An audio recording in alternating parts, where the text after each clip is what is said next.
Hello, Ma'am Idol. Tambay na ako dito. Grabe, ang dami kong natutunan today from Maestro.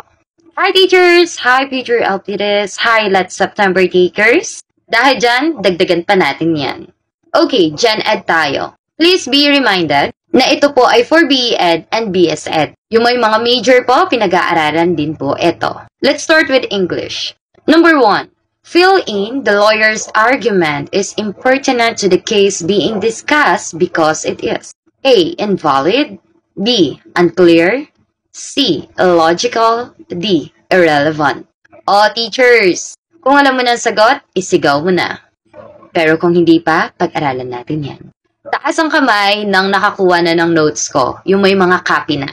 Teachers, when it comes to Gen Ed, dapat medyo memorize. Actually, dapat memorize, familiar na talaga kayo. Kung ano ang mga nakasulat doon, the vocabulary word. Diyos me, minemorize ko lahat yan. Laging pag-aralan hanggang sa memorize. Pag ganito ang tanungan, teachers, ups, sa mga bago pa lang, this one is let's sample questions. Dapat, alam mo na, may keyword na dyan. Ano yung word dyan? Sa tingin ninyo, the word impertinent. Ano kayang ibig sabihin ng impertinent? The answer is letter D, irrelevant. Makikita nyo yan sa notes ko, yung mga meaning niyan. Impertinent, irrelevant. Umpisahan nyo ng mag-memo, memorize. Mag-memo plus. Char! Number 2.